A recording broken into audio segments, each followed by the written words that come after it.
প্রচলিত একটি ধারণা আছে সার্বজনীন শব্দটি অশুদ্ধ। এই শব্দটা মোটেই অশুদ্ধ নয়, এরও একটি অর্থ আছে। এর অর্থ সকলের মধ্যে প্রবীণ বা শ্রেষ্ঠ।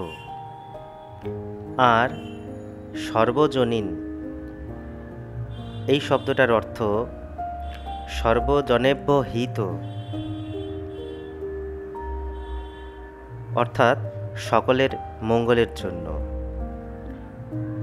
সকলের মঙ্গলের জন্য এই অর্থে সার্বজনিক বা সর্বজনীন লেখাই শ্রেয়।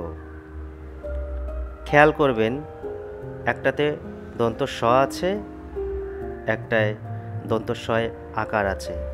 শব্দ দুটির দুটি ভিন্ন অর্থ আছে। ধন্যবাদ।